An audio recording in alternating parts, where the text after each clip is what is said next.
Mayo अस्पताल की lift में इंटर डॉक्टर के साथ शर्मनाक हरकत। सफाई कर्मी निवस्त्र होकर करने लगा अश्लीलता। नागपुर के प्रतिष्ठित मेयो अस्पताल से मानवता को शर्मसार करने वाली घटना सामने आई है। सोमवार की सुबह एक इंटर महिला डॉक्टर के साथ अस्पताल की लिफ्ट में अभद्रता और अश्लीलता की गई। आरोपी अस्पताल का ही सफाई कर्मी मनोहर समुद्रे, उम्र 22 साल बताया जा रहा है।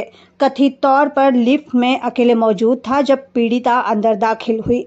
डॉक्टर ने लिफ्ट को दूसरी मंजिल पर रोकने का निवेदन किया, जिस पर कहासुनी हो गई।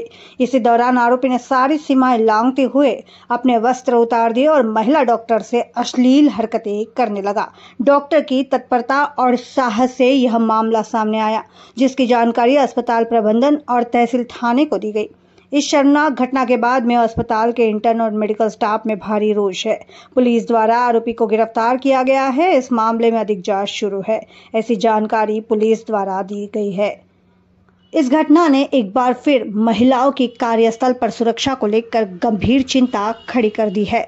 अब सवाल है, क्या बड़े अस्पतालों में भी महिलाएं सुरक्षित नहीं? Bureau report, news first Nagpur.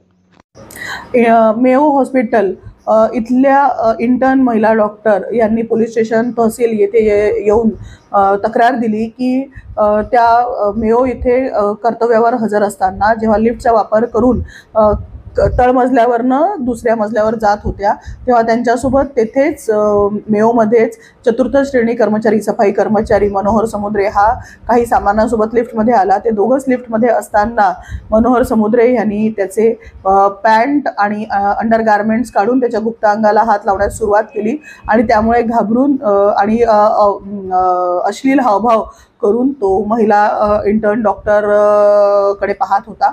त्यावेळेस सुदैवाने लिफ्टचा दरवाजा दुसऱ्या मजल्यावर उघडल्यामुळे ओरडतच त्या बाहेर आल्या आणि त्यांनी सदरील माहिती त्यांच्या मित्रांना आणि कलीग जे डॉक्टर ऑफिसर होते त्यांना दिले। त्यांच्यासोबत त्या इथे तक्रार देण्याकरता आल्या होत्या। त्यांनी ज्या वेळेस आम्हाला तक्रार दिली त्याच वेळेस आमच्या सहाय्यक पोलीस निरीक्षक श्रीमती सुरेखा सागर आणि पोलीस स्टेशनच्या स्टाफनी लगबगीनी मेयो हॉस्पिटल गाठून आरोपी मनोहर समुद्रे याला ताब्यात घेतले। त्याचा शोध घेऊन त्याला ताब्यात घेतले आणि त्याला अटक करून माननीय न्यायालयासमोर हजर केलेला आहे। माननीय न्यायालयाने त्याला जेल पास केलेला आहे आणि सध्या तो न्यायालयीन कोठडीत जेलमध्ये दाखल करण्यात आलेला आहे।